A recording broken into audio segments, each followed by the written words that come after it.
Hello friends, I Vatsal Doshi welcoming you all to my YouTube channel. आज हम standard 8 maths chapter 3 understanding quadrilaterals के बारे में पढ़ेंगे। चैप्टर का नाम है अंडरस्टैंडिंग क्वाड्रिलेटरल्स। उसका थोड़ा मीनिंग क्या होता है वो ज़रा समझ लेते हैं। अंडरस्टैंडिंग मतलब कुछ समझना है, किसके बारे में? क्वाड्रिलेटरल्स। क्वाड्रिलेटरल्स उसमें दो वर्ड्स है, एक है क्वाड्री मतलब कि चार, लेटरल्स यानी कि सरफेस, जिसकी चार सरफेस है, जिसकी चार साइड्स है, बराबर। उसके बारे में हम डिटेल में पढ़ेंगे ये चैप्टर में कि what is quadrilateral, how it is made of, what type of quadrilaterals exist, उसकी प्रॉपर्टीज़ क्या है, ऐसा बहुत सारे टॉपिक्स इस चैप्टर में हम पढ़ेंगे। उसके पहले हम थोड़ा बेसिक इंट्रोडक्टरी पार्ट थोड़ा याद कर लेते हैं जो हमने 7th स्टैंडर्ड में पढ़ा है, which is simple curve, close curve. Okay, हमने 7th स्टैंडर्ड में पढ़ा है simple curve and close curve, उसका थोड़ा याद कर लेते हैं। फर्स्ट है सिंपल कर्व। सिंपल मतलब कि एकदम सरल, इजी। कर्व क्या होता है पहले वो थोड़ा समझ लेते हैं। सिंपल कर्व थोड़ा बाद में देखेंगे। कर्व मतलब कि कुछ भी हम ड्रॉ करते हैं, ये सब कर्व हुआ, ये ड्रॉ किया या ये ड्रॉ किया या ये ड्रॉ किया, कुछ भी ड्रॉ करते हैं वो सब क्या हो गया? कर्व हो गया। अभी सिंपल कर्व मतलब क्या? हमारी जो पेन होती है या पेंसिल होती है जिससे हम ड्रॉ करते हैं, वो पेन और पेंसिल उठाए बगैर, मतलब कि ये पेन रखी, पेन का पॉइंट रखा, यहाँ से ऐसा ड्रॉ किया। कर्व तो कुछ भी ड्रॉ करेंगे वो सब कर्व तो है ही। अभी ये पेंसिल उठाए बिना, पेन उठाए बिना जो ड्रॉ किया उसको सिंपल कर्व बोलते हैं। सिंपल कर्व का एक और डेफिनेशन है कि कोई दो लाइन इंटरसेक्ट नहीं होनी चाहिए। जैसे कि अगर मैं ऐसा बनाता हूँ, ये 8 बनाया, ये भी पेन उठाए बगैर ही बन गया, क्योंकि यहाँ पे क्या हुआ, दो लाइन इंटरसेक्ट हो गई, तो ये सिंपल कर्व नहीं है। मतलब कि पेन उठाए बगैर बनना चाहिए और कोई दो लाइन इंटरसेक्ट या क्रॉस करनी चाहिए नहीं, तभी उसको सिंपल कर्व बोलेंगे। जैसे कि मैंने यहाँ पे एक लाइन ड्रॉ किया है, ऐसा वी बनाया है, बराबर, तो ये सिंपल कर्व हो गया। समझ रहे हो फ्रेंड्स? क्यों, कैसे? तो ये भी पेन उठाए बगैर और कोई लाइन क्रॉस किए बगैर हो गया। ऐसा कोई और बनाते हैं, सपोज कि ऐसा मैंने एक एस बना दिया, तो ये भी हो गया सिंपल कर्व, बराबर। सपोज कि एक मैं ऐसा स्क्वायर बनाता हूँ, तो ये भी हो गया सिंपल कर्व, बराबर। तो पेन उठाए बगैर और कोई भी लाइन यहाँ पे इंटरसेक्ट नहीं हो रही है, इसीलिए इसको हम सिंपल कर्व बोलेंगे। उसके बाद है क्लोज कर्व। क्लोज कर्व मतलब कि बंद कर्व, जो हम फिगर देख के ऐसा बोल सके कि ये बंद है, कोई डायग्राम या कोई ड्राइंग देख के ऐसा बोल सके कि ये बंद है, तभी उसको क्लोज बोलेंगे। जैसे कि मैंने यहाँ पे एक 8 बनाया है, तो ये ऊपर से भी बंद है, नीचे से भी बंद है, तो ये हो गया क्लोज कर्व। उसके बाद अगर मैं ऐसा एक सेमी सर्कल अज्यूम करता हूँ, तो ये भी क्लोज हो जाएगा, क्योंकि ये देख के हमें लगता है कि ये बंद है। कोई सर्कल ड्रॉ करेंगे वो भी क्लोज हो जाएगा।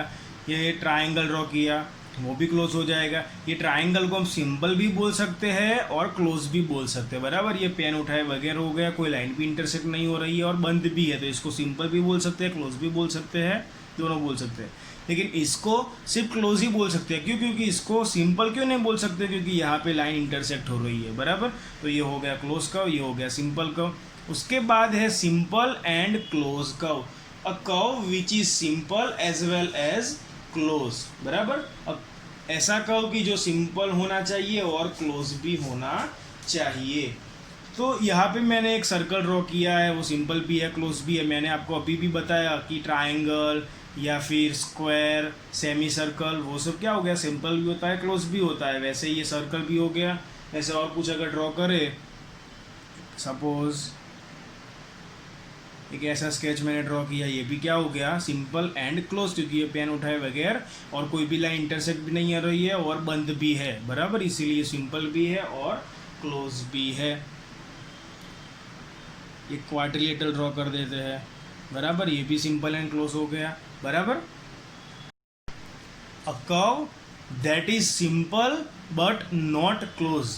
ऐसा कर्व जो सिंपल होना चाहिए लेकिन क्लोज होना चाहिए नहीं, मतलब कि पेन उठाए बगैर ड्रॉ हो जाना चाहिए, कोई लाइन इंटरसेक्ट किए बगैर हो जाना चाहिए, लेकिन क्लोज नहीं होना चाहिए। जैसे कि मैंने यहाँ पे एक ऐसा एंड ड्रॉ किया है, वो पेन उठाए बगैर हो गया, मतलब कि ये सिंपल है लेकिन ये क्लोज नहीं है। ऊपर नीचे कैसा है, खुला है। जैसे कि एक और मैं ड्रॉ करता हूँ, तो ये भी क्या हो गया, सिंपल हो गया, लेकिन यहाँ से ये ओपन है, यहाँ पे बंद है, लेकिन ये पोर्शन ओपन है, तो ये क्लोज नहीं है, बराबर। ऐसे एक सी बनाता हूँ, तो ये भी क्या हो गया, सिंपल है लेकिन क्लोज नहीं है। उसके बाद है fifth part, a close curve that is not simple. ऐसा कर्व जो क्लोज है लेकिन सिंपल नहीं है। क्लोज मतलब कि हमें बंद दिखना चाहिए। जैसे कि ये बनाया मैंने क्वाड्रिलेटरल, एक रेक्टेंगल जैसा शेप बनाया जिसमें दो लाइन ऐसे बनाई, जिस बराबर, तो ये हमें क्लोज दिख रहा है लेकिन सिंपल नहीं है। सिंपल क्यों नहीं है, क्योंकि ये दो लाइन यहाँ पे इंटरसेक्ट हो रही है, तो ये सिंपल नहीं है। समझ रहे हो फ्रेंड्स। मैं ऐसा एक स्टार बनाता हूँ, तो ये भी क्या हो जाएगा, देखो ये क्लोज है लेकिन यहाँ पे ये सब जगह इंटरसेक्ट हो रहा है, तो मतलब कि ये क्लोज नहीं है। सपोज़ कि ऐसा मैंने एक क्वाड्रिलेटरल बनाया, उसमें मुझे ऐसा एक और बनाना है, तो आप थोड़ा सोचना कि क्या ये फिगर पेन उठाए बगैर पॉसिबल है, तो आपको पता चलेगा कि पॉसिबल नहीं है। So this curve is not simple but is a close curve. ये क्लोज कर्व है लेकिन सिंपल कर्व नहीं है। तो ये बात हो गया बेसिक इंट्रोडक्टरी पार्ट जो हमने पिछले 7th स्टैंडर्ड में पढ़ा था। Simple curve, close curve, simple and close curve, simple curve that is not close, a close curve that is not simple. Okay friends. उसके बाद हम यहाँ पे चालू करते हैं पॉलीगॉन्स, जहाँ से ये चैप्टर का डेफिनेशंस पार्ट स्टार्ट हो रहा है। पॉलीगॉन की डेफिनेशन क्या होती है जरा ये समझते हैं। अ सिंपल क्लोज कर्व, अभी हमने पढ़ा सिंपल भी होना चाहिए, क्लोज भी होना चाहिए, ओके, बंद भी होना चाहिए, पेन उठाए बगैर भी बनना चाहिए। तो a simple close curve that is made up of only line segments, सिर्फ लाइन सेगमेंट से ही बनना चाहिए। अभी लाइन सेगमेंट्स मतलब क्या, कि लाइन से ही बनना चाहिए, कोई कर्व होना चाहिए नहीं। जैसे कि देखो ये एक लाइन बनाई, बराबर, और ये क्या हो गया, ये कर्व हो गया, तो ये कर्व से बनना चाहिए नहीं, सिर्फ लाइन सेगमेंट से ही बनना चाहिए। तो ऐसे फिगर को बोलते हैं पॉलीगॉन, ऐसे कर्व को बोलते हैं polygon. A simple close curve that is made up of only line segments is called a polygon. जैसे कि मैंने यहाँ पे एक ट्राइंगल बनाया, एक ऐसा रेक्टेंगल बनाया, एक ऐसा स्क्वायर बनाया, तो ये सब क्या हो गया, देखो ये सिंपल है, यस, ये क्लोज है, यस, ये लाइन सेगमेंट से बनता है, यस, तो ये क्या हो गया, पॉलीगॉन हो गया। मतलब कि ये simple close curve that is made up of only line segments is called polygon. यहाँ पे भी सेम कॉन्सेप्ट आएगा, यहाँ पे भी सेम कॉन्सेप्ट आएगा। अभी यहाँ पे देखो ये कर्व क्लोज है, यस है, लेकिन सिंपल है नहीं है, क्यों, क्योंकि यहाँ पे इंटरसेक्ट होता है, तो ये पॉलीगॉन नहीं है, बराबर। ये क्लोज है नहीं है, ये सिंपल है लेकिन यहाँ पे ओपन है, तो ये क्लोज नहीं है। ये भी ओपन है, ये भी क्लोज नहीं है। तो यहाँ पे लिखा है मैंने कि कर्व्स दैट आर पॉलीगॉन्स, ये सब पॉलीगॉन्स है। क्यों, क्योंकि ये सिंपल है, क्लोज है और लाइन सेगमेंट से भी बनते हैं। ये curves that are not polygons. अब ये पॉलीगॉन क्यों नहीं है, कोई कर्व सिंपल नहीं है, कोई कर्व क्लोज नहीं है। मानते हैं कि सभी कर्व्स है यहाँ पे, ये तीनों कर्व्स लाइन सेगमेंट से बनते हैं, लेकिन ये सिंपल नहीं है, ये क्लोज नहीं है, इसीलिए ये पॉलीगॉन भी नहीं है। तो फिर से याद करा देता हूँ, what is definition of polygon. A simple close curve simple होना चाहिए, क्लोज होना चाहिए और लाइन सेगमेंट से ही बनना चाहिए, ओके। उसके बाद है क्लासिफिकेशन ऑफ पॉलीगॉन्स। अभी जो पॉलीगॉन हमने अभी पढ़ा किया, simple close curve that is made up of only line segment is called polygon. उसका क्लासिफिकेशन क्या है, सबसे छोटा पॉलीगॉन आएगा ट्रायंगल। क्यों, क्योंकि सबसे कम साइड्स वाला पॉलीगॉन ट्रायंगल है। ट्रायंगल में कितनी साइड्स है, तो नंबर ऑफ साइड्स और वर्टाइसिस। वर्टाइसिस क्या है, साइड्स क्या है, वो भी मैं आपको समझाता हूँ। कि ट्रायंगल में 3 है, उसका क्लासिफिकेशन होता है ट्रायंगल के नाम से, और ये उसका सिंपल सैंपल फिगर हो गया, बराबर। ये 1, 2 एंड 3 साइड्स हो गई, तो ये हो गया ट्रायंगल। अभी ये 1, 2 एंड 3 इसको साइड्स बोलते, तो साइड्स हो गया। वर्टाइस मतलब कि साइड्स जहाँ पे इंटरसेक्ट करती है उसको वर्टाइसिस बोलते हैं, बराबर। तो ये सब हो गए उसके वर्टाइसिस, ओके। तो जिसकी 3 साइड है उसके 3 वर्टाइस है और उसके 3 एंगल होंगे, ये एक एंगल, ये दूसरा एंगल और ये तीसरा एंगल, ओके। जिसकी 4 साइड्स होगी उसको क्वाड्रिलेटरल बोलेंगे, उसकी 4 साइड्स होंगी, 4 वर्टाइस होंगे एंड 4 एंगल होंगे, ओके। जिसकी 5 साइड्स होगी उसको पेंटागन बोलेंगे, उसकी 5 साइड होंगी, 5 एंगल होंगे और 5 वर्टाइसिस होंगे। सेम है 6 के लिए हेक्सागोन, 7 के लिए हेप्टागोन, 8 के लिए ऑक्टागोन, 9 के लिए नोनागोन, एंड 10 के लिए आएगा डेकागोन। ओके, तो ये हो गया क्लासिफिकेशन ऑफ पॉलीगॉन। सबसे छोटा पॉलीगॉन ट्राइंगल होगा, इससे छोटा पॉलीगॉन पॉसिबल नहीं है।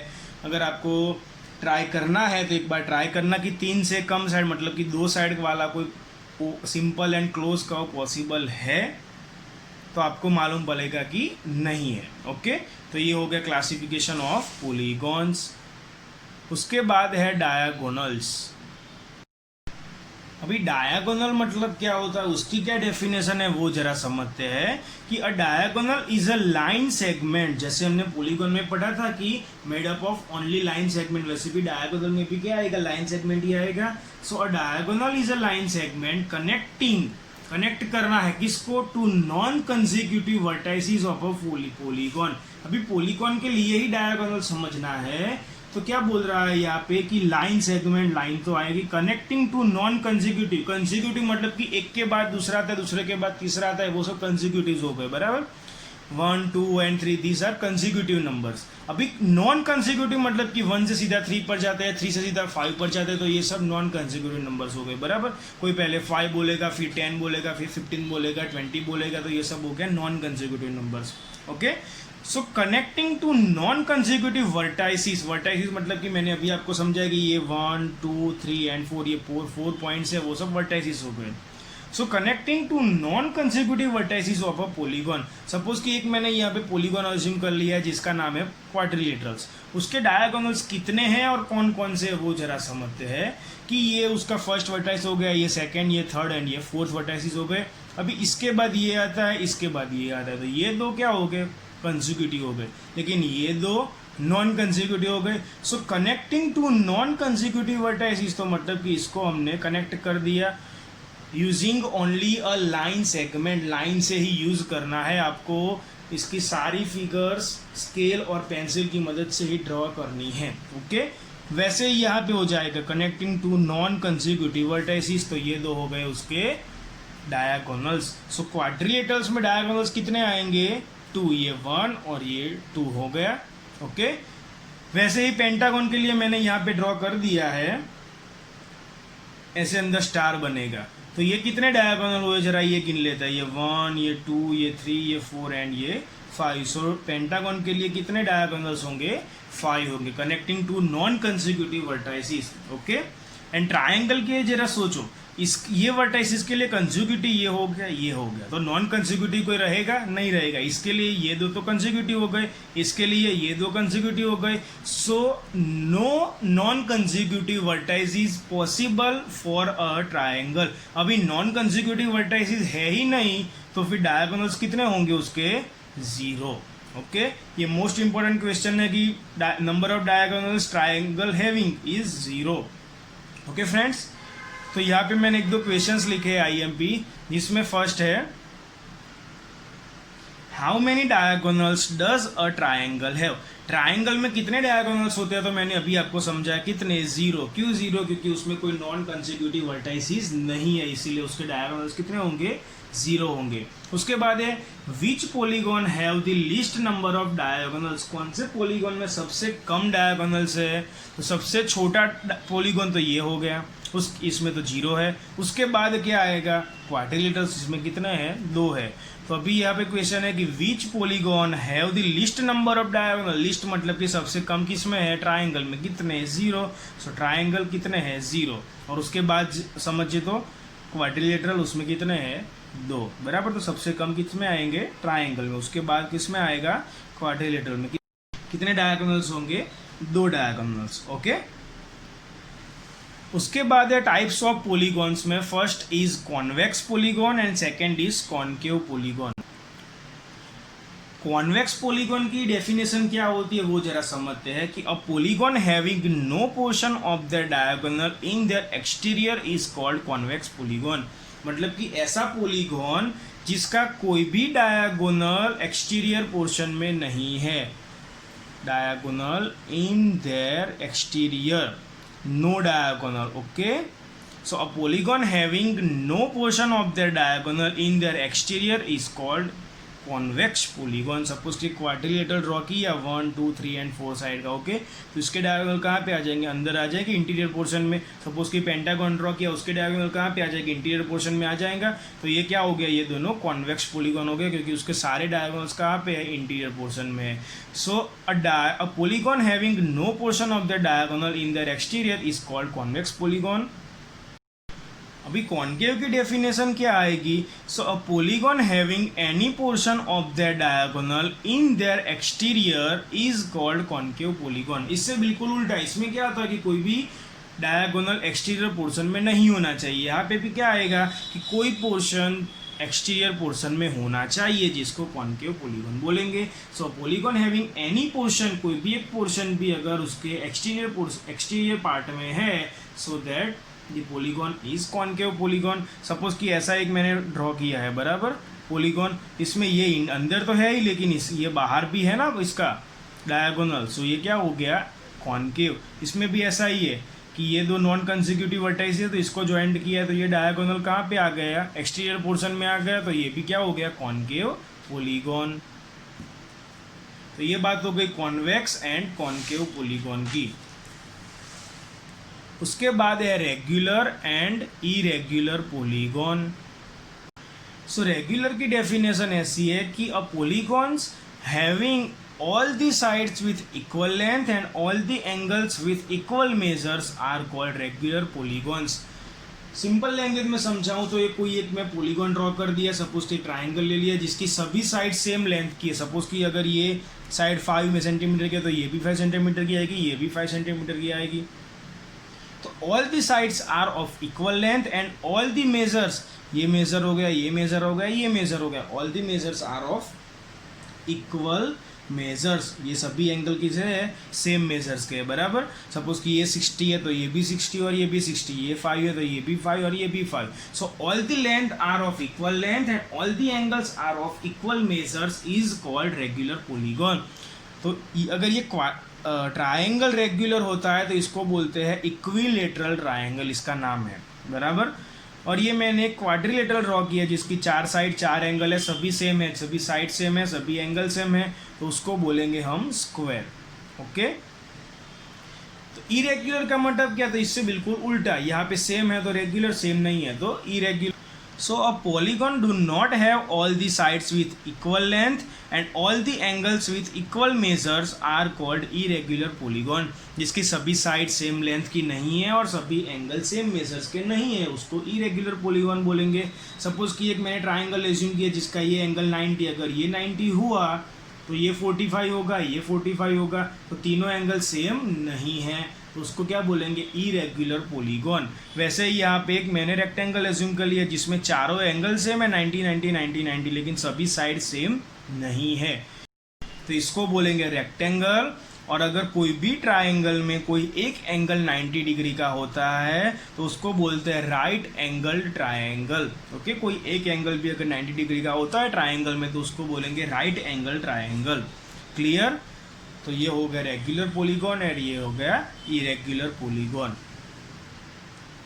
उसके बाद है एंगल सम प्रॉपर्टी। कुछ प्रॉपर्टीज पढ़नी है हमें, जिसका टॉपिक दिया हुआ है एंगल सम प्रॉपर्टी। एंगल का सम करना है और उसकी प्रॉपर्टी कौन सी अप्लाई होगी वो समझना है, बराबर। तो फर्स्ट प्रॉपर्टी है sum of measure of all angles of the polygons. कोई भी पॉलीगॉन होता है उसके जितने भी एंगल होते हैं उसके मेजर्स का सम क्या होता है, n-2 मल्टीप्लाई बाय 180 डिग्री, जहाँ पे n क्या है, n is equal to number of side. Suppose कि एक एग्जांपल ले लिया, कोई एक ट्राइंगल के लिए सोचते हैं कि ट्राइंगल के जितने भी एंगल है, ये एंगल 1, एंगल 2 और एंगल 3, तो तीनों एंगल का टोटल सम कितना होगा, sum of measure of all angles of the triangle will be what, वो हमें फाइंड करना है। सो हियर सबसे पहले चालू करेंगे n is equal to number of sides कितनी है, 1 2 एंड 3, सो 3। अभी sum of measure of all angles of the triangle, जैसे हम ट्राइंगल के लिए करते हैं वैसे भी अगर यहाँ पे क्वाड्रिलेटरल तो क्वाड्रिलेटरल के भी वही करेंगे, पेंटागन के लिए भी सेम ही करेंगे, कोई भी टाइप का पॉलीगॉन होगा सब में यही प्रोसेस करेंगे। सो n minus two into 180, n मतलब कि क्या है, नंबर ऑफ साइड्स कितनी है यहाँ पे 3, सो n के बदले 3 minus two into 180, 3 minus two that is 1 into 180 which is equal to 180 degree. So sum of measure of all angles of the triangle is 180 degree. तीनों एंगल का सम कितना होता है ट्राइंगल में, 180 डिग्री. सेम वे quadrilateral के लिए भी अगर हम फाइंड करेंगे तो वो हमें आंसर मिलेगा 360 डिग्री. ओके, वो हम अभी आगे नेक्स्ट एग्जांपल में करेंगे एक्सरसाइज 3.1 में. उसके बाद है, देखो यहाँ पे भी मैंने क्वाड्रिलेटरल समझाया हुआ है कि here n is equal to number of side that is 4. तो 4 के लिए क्या हो जाएगा, n minus two into 180, n is equal to 4 minus two into 180, 4 minus two that is 2 into 180 which is equal to 360 degree. So sum of measure of all angle of the quadrilateral is equal to 360 degree. Okay friends, तो ये quadrilateral के लिए हो गया. उसके बाद है linear pair property. Linear pair property हमारा टॉपिक है एंगल सम प्रॉपर्टी, बराबर. तो हमें कोई एंगल का सम तो करना ही है इसमें भी. तो इसका जो नाम है लीनियर पेयर प्रॉपर्टी, लीनियर मतलब कि एक ही लाइन पे होना चाहिए, पेयर मतलब कि दो, और उसका सम करना है. कोई एक ही लाइन पे अगर दो एंगल है तो उसका सम कितना होगा, इसका मतलब ऐसा होता है. समझते हैं कि कोई एक ट्राइंगल ले लिया, सपोज उसका नाम है ABC. अभी मैं ट्राइंगल की तीनों लाइन को थोड़ा एक्सटेंड करता हूँ, स्केल की मदद से ही करना है हमें, बराबर. तो ये लाइन को ऐसे एक्सटेंड किया, ये लाइन को सपोज कि मैंने ऐसे एक्सटेंड किया, और ये लाइन को सपोज कि मैंने ऐसे एक्सटेंड किया, बराबर. तीनों लाइन को क्या किया मैंने थोड़ा एक्सटेंड लंबा कर दिया. अभी थोड़ा नाम दे देता हूँ, यहाँ पे मैं x नाम दे देता हूँ, यहाँ पे मैं पॉइंट लेके y, यहाँ पे मैं पॉइंट लेके z नाम ले लेता हूँ, बराबर. तो क्या किया मैंने, ट्राइंगल को थोड़ा तीनों साइड्स को थोड़ा एक्सटेंड किया और उसको नाम दे दिया x, y एंड z. अभी लीनियर पेयर प्रॉपर्टी का क्या कहा जाता है कि sum of measure of linear pair angles are always 180 degree. Sum of measure of linear pair angles, linear pair angles का सम क्या होता है, ऑलवेज 180 डिग्री. अभी लीनियर पेयर एंगल्स कौन से हो गए, तो यहाँ पे देखो मैंने ये C वर्टाइस था उसको थोड़ा एक्सटेंड किया और ये Z दे दिया नाम. तो अभी ये C का इंटीरियर एंगल हो गया, ये C का एक्सटीरियर एंगल हो गया. सेम एज ये A का इंटीरियर था और ये क्या हो गया, A का एक्सटीरियर. सेम एज ये B का इंटीरियर हो गया और ये क्या हो गया, B का एक्सटीरियर एंगल हो गया. सो ये एक ही लाइन पे दो एंगल है, अंदर का बाहर का इंटीरियर एक्सटीरियर. ये भी एक ही लाइन पे इंटीरियर एक्सटीरियर है, ये एक ही लाइन पे इंटीरियर एक्सटीरियर है.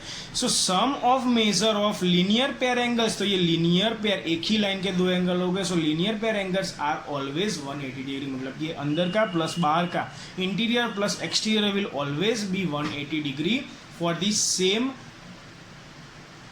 Line angles. कोई एक ही लाइन के दो एंगल्स के लिए सम क्या हो जाएगा, 180 डिग्री. अभी हम इसको नाम दे देते हैं कि सपोज ये एंगल के लिए नाम क्या होगा, सो मेजर ऑफ एंगल, इसको क्या बोलते हैं, मेजर ऑफ एंगल. एल नहीं लिखा है, ये एंगल लिखा है.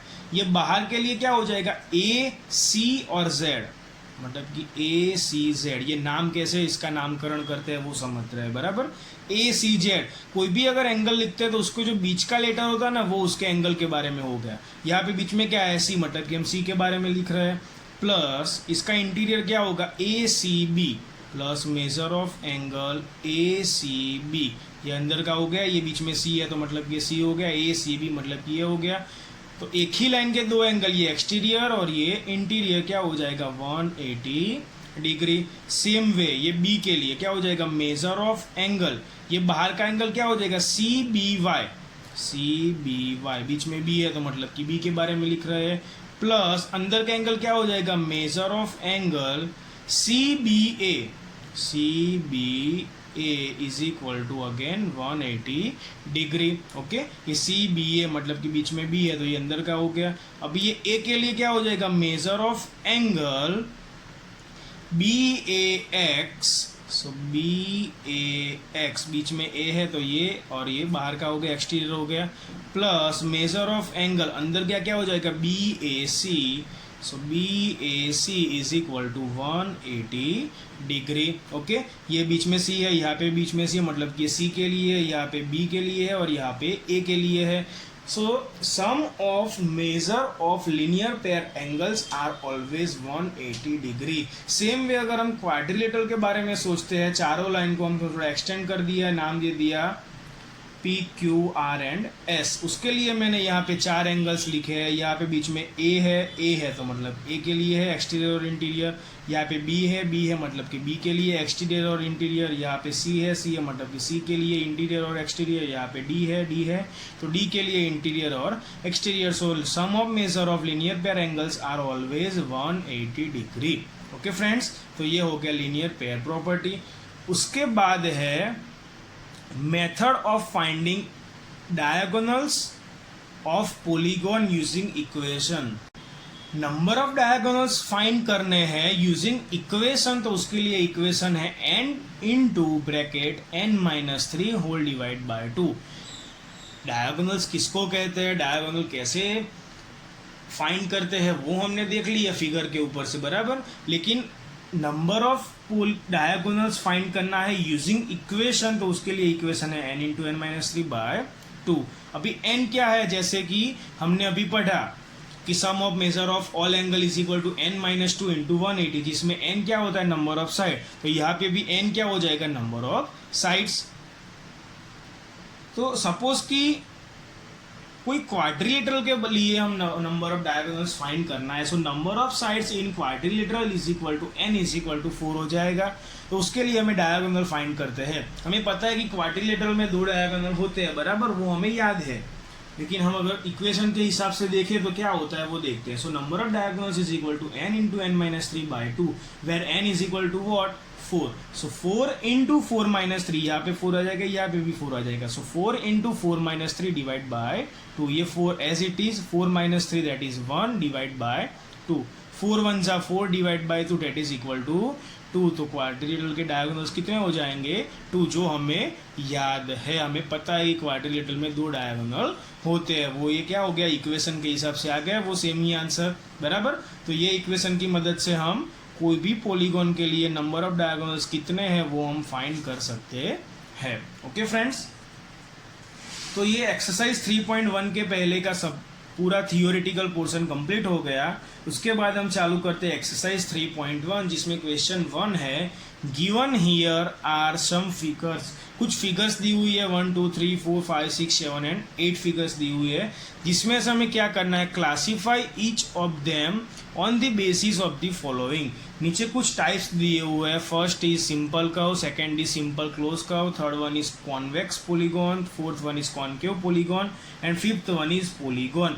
यहाँ पे 5 अलग अलग टाइप दिए हुए हैं जिसमें हमें क्लासीफाई करना है वो सब फिगर्स को। ओके, तो सबसे पहले है सिंपल कर्व। ये जो अलग अलग 8 फिगर्स दी हुई है यहाँ पे, उसमें से सिंपल कर्व्स कौन कौन से है वो जरा हमें समझना है। सिंपल मतलब कि पेन उठाए बगैर होना चाहिए और कोई लाइन इंटरसेक्ट किए बगैर बनना चाहिए। तो ये पहला वाला हो जाएगा सिंपल कर्व, बराबर, आपको समझ में आ रहा होगा। तो ये फर्स्ट नंबर क्या हो गया, सिंपल कर्व। उसके बाद ये सेकेंड, तो यस वो भी सिंपल है, बराबर। उसके बाद ये थर्ड सिंपल होगा नहीं, क्योंकि एक सर्कल ड्रॉ करने के बाद दूसरा करना हो तो पेन उठाना पड़ेगा, फिर ये दूसरा कर पाएंगे। ये भी सिंपल नहीं है, लेकिन ये फिफ्थ नंबर, तो यस वो सिंपल है। उसके बाद ये 6, तो वो भी सिंपल कर्व है। और ये 7, तो वो भी सिंपल कर्व है। तो इतने क्या हो जाएंगे, उसके सिंपल कर्व हो जाएंगे, 1 2 5 6 एंड 7। ये सब क्या हो गया, सिंपल कर्व।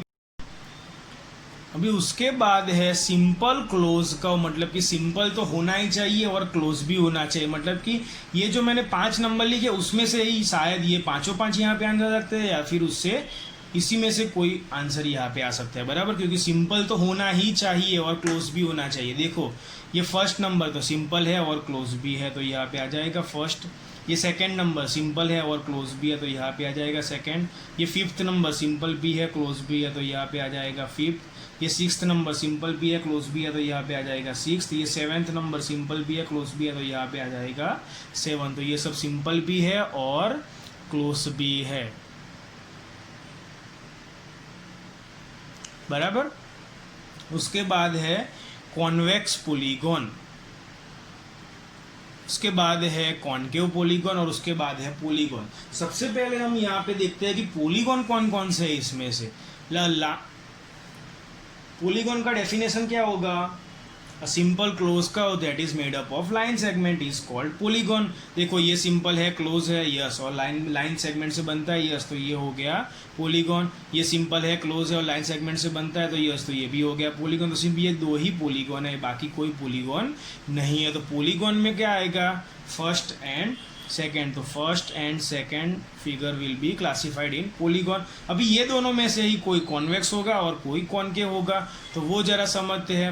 ये फर्स्ट वाले में देखो, तो यहाँ से एक डायगोनल बाहर की साइड पड़ेगा, तो वो कौन सा हो जाएगा, कॉनकेव हो जाएगा.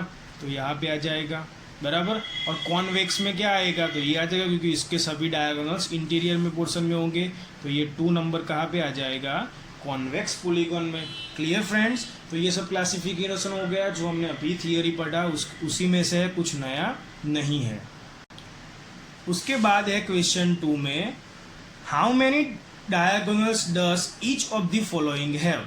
उसमें फर्स्ट है अ कॉन्वेक्स क्वाड्रिलेटरल. अभी कॉन्वेक्स हो या कॉनकेव हो या रेगुलर हो या इरेगुलर है, क्वाड्रिलेटरल मतलब कि n इज इक्वल टू 4, बराबर.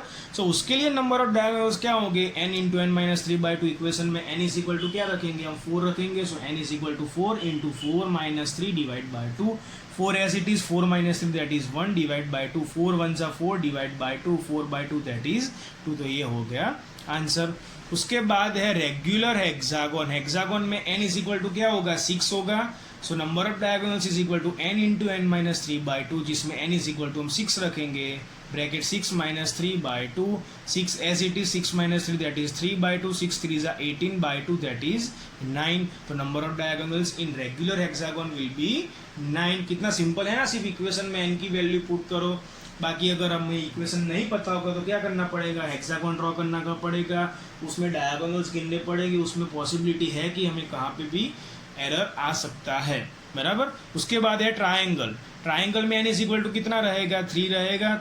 तो 3 bracket 3 minus 3 divide by 2, 3 minus 3 that is 0, 3 into 0/2. कोई भी नंबर को 0 के साथ मल्टीप्लाई करेंगे तो 0/2, 0 को कोई भी नंबर से डिवाइड करेंगे तो आंसर क्या रहेगा, 0. और ट्राइंगल में कितने डायगोनल होते हैं, 0. हमें पता ही है ट्राइंगल में 0 डायगोनल क्यों होते हैं, क्योंकि triangle have no non consecutive vertices. कोई नॉन कंसेक्यूटिव वर्टाइसिस ट्राइंगल में है ही नहीं, इसीलिए ट्राइंगल में डायगोनल्स कितने हैं, 0 है. उसके बाद है question number 3, What is the sum of the measures of the angles of a convex quadrilateral? Sum of the measures of the angle मतलब कि n minus 2 into 180. Sum of the measures of angle is equal to n minus 2 into 180. वो हमें पता है. Convex quadrilateral मतलब कि जिसके diagonal interior portion में होने चाहिए. इस चैप्टर का हम कोई भी क्वेश्चन पढ़ेंगे तो वो क्वेश्चन में जितने भी टर्म होते हैं उन सबकी हमें डेफिनेशन पता होगी, तभी हम कोई भी सम कर पाएंगे, बराबर.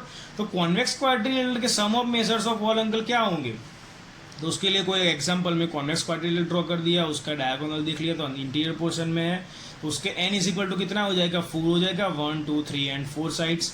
उसके लिए total sum of measure of all angle क्या होगा, n minus 2 into 180. n is equal to 4 minus 2 into 180. 4 minus 2 that is 2 into 180 is equal to 360 degree. तो कोई कॉन्वेक्स क्वाड्रिलेटरल के sum of measures of all angles क्या होगा, 360 degree होगा. तो वही पूछा है कि what is the sum of the measures of the angles of a convex quadrilateral. तो यहाँ तक हो गया हमारा answer. Okay. Will the property hold if the quadrilateral is not convex? अगर quadrilateral convex नहीं है तो क्या ये सम जो 360 है वो सेम सम आएगा उसके लिए. अगर कॉन्वेक्स नहीं है तो कौन सा होगा, कॉनकेव होगा. तो कोई एक मैंने कॉनकेव क्वाड्रिलेटरल ड्रॉ कर दिया, उसमें भी n इज इक्वल टू 4 ही रहेगा.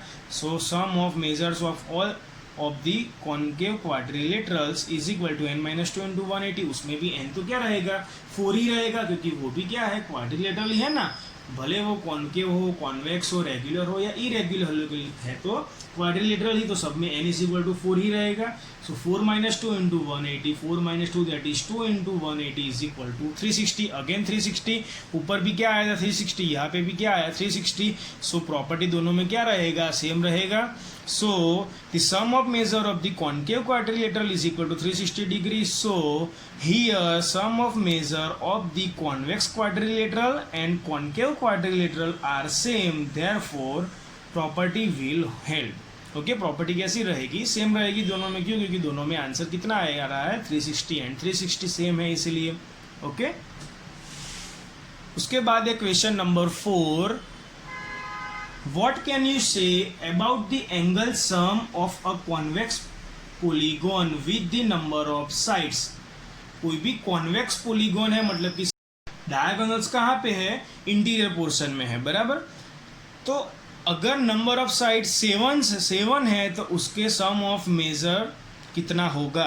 So sum of measures is equal to n-2 into 180। हमने अभी प्रॉपर्टी में फर्स्ट प्रॉपर्टी पढ़ा, बराबर। एंगल सम प्रॉपर्टी में वही n-2 इंटू 180, n के बदले क्या आएगा 7 7-2 into 180 that is 5 into 180 which is equal to 900। तो क्या आ गया 900। अगर 7 साइड्स है कोई भी पॉलीगॉन की तो उसका सम ऑफ मेजर क्या रहेगा 900। अगर 8 साइड है तो क्या हो जाएगा n-2 into 180, n-2 that is 8-2 into 180, 6 into 180 is equal to 1080। तो 8 साइड है अगर कोई पॉलीगॉन का तो उसकी सम ऑफ मेजर्स क्या आएगा 1080। 10 साइड्स है तो n-2 इंटू 180, n के बदले 10-2 into 180, n-2 that is 8 into 180 which is equal to 1440 degree. और अगर n साइड है तो n के बदले n ही रहेगा, तो so the equation will be same as the answer. So n-2 into 180 will be the answer itself. Okay, तो आज के लेक्चर में हम यहाँ तक क्वेश्चन 4 तक ही रखते हैं। बाकी के जो टॉपिक्स है अभी एक्सरसाइज 3.1 के, वो हम नेक्स्ट वीडियो लेक्चर में देखेंगे। आई होप कि आप सबको आज का लेक्चर समझ में आ गया होगा। Thank you.